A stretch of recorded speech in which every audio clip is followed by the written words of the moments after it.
What is the deal, beautiful people? Another day, another set of Microsoft news. So Microsoft actually had a go at the GDC show today. They had a little event. I don't even know if you want to call it an event, more like a 50-minute snooze fest about what's really going on in the Windows/Xbox universe. Yeah, it was painful to watch because it was so goddamn boring. And I this is a thing now. Anytime Xbox shows up or anytime PlayStation shows up, people expect it to be this event where exclusive titles are going to be announced, and secret sauce is going to be sprayed all over the audience, and Batman's going to come slinging down from the roof. Like, there was none of that here. Instead, this was less appealing to the gamer side of me, and I think it was just a technical marvel to sit back and watch how Microsoft infrastructure is really coming together with Windows 10.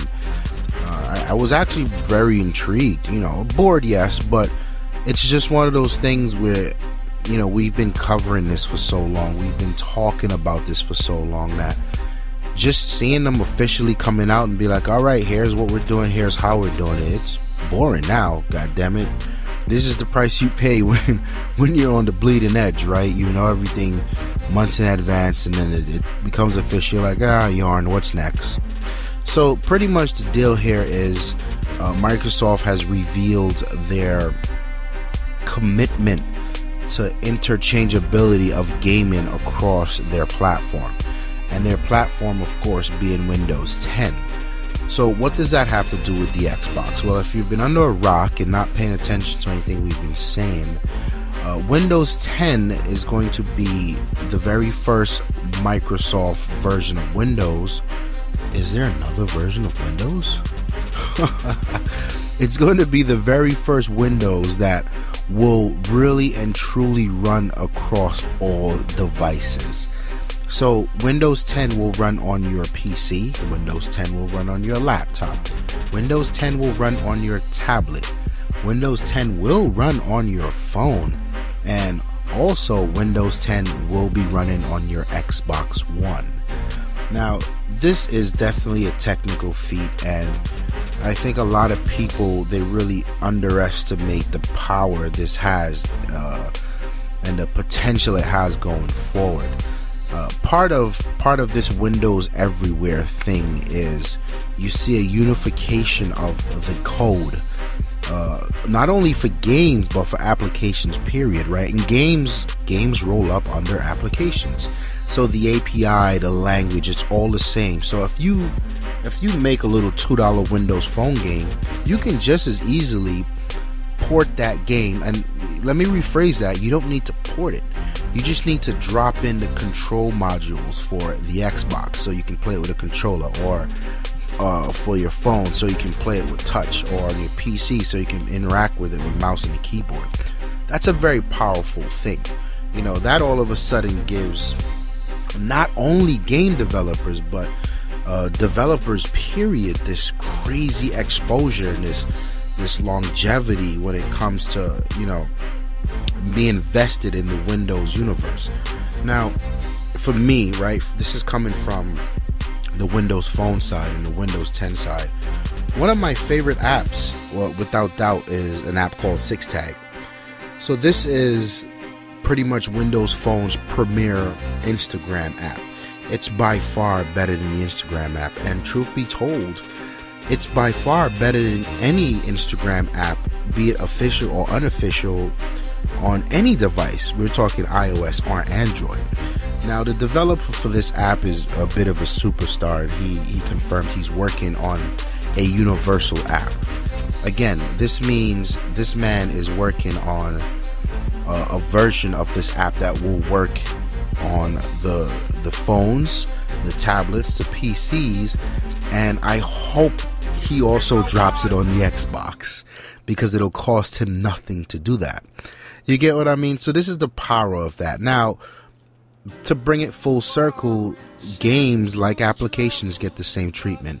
So Microsoft got a bunch of their these little indie games. I don't think they call them indie. They call it ID something. I don't know what the hell, man. And they were showcasing a lot of that, a lot of those games that will play on both the PC and the Xbox, and then they even went as far as to demo one of them on a Surface 3. So there's also some more that comes along with that, right? You do have the ability to buy the game once. You know, you buy it on the Xbox and it'll show up on your PC or vice versa, and then you can play to level 20 and whatever, and then you can resume straight from the Xbox. You can resume on the PC or your laptop at work or whatever you want to do. These are all there, but another part of that puzzle is crossplay. So they're really showing off the potential where games that will allow it, where the mouse and keyboard won't completely disintegrate controller users. You know, they can get along. They can do this crossplay thing, and I think the exciting part of this is, while all of this is going on, Xbox Live, the service, is still in full swing. So the entire suite of services available on Xbox Live will work from the PC to the laptop to the Xbox One. And this is important for me. You know, I would like to do more gaming, but, well, I would like to do more gaming on my PC, but I don't really have you know, my IGZ boys on there that I can talk to and bullshit with when I'm gaming. Well, now I can. So that's a lot of what this hour-long snooze fest was about. It was more of a gratification for the hard work that they've been laying on the infrastructure side. There was a little bit of talk about DX12 and the improvement that they saw. Phil Spencer mentioned Fable saw a 20% bump from porting the code over from DX11 to DX12, and there's a bunch of rumors and articles flying around about DX12 and how potent it is and how potent it isn't. So it's just one of those things we'll have to wait and see. There really wasn't much to it, you know. It's just them completing what we saw earlier in the year at that Windows 10 event. So yeah, I think there's one really strong takeaway from this, and a really good question. The question first would be, you know, is Microsoft going to target Steam?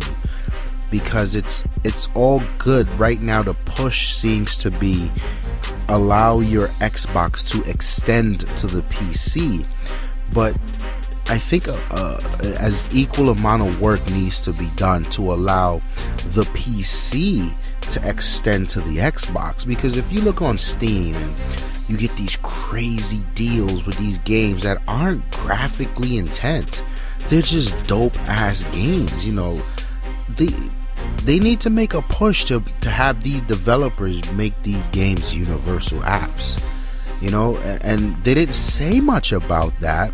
And that's my question, like, what's the commitment here? Is this one of the things where we see in the early stages they're just going to solidify it from the Xbox to the PC, and then in another year and a half they start to work on the partnerships and being liaison between Steam and Xbox Live and who gets that money and whatnot, but let the developers start to push from the PC to the Xbox? I don't know.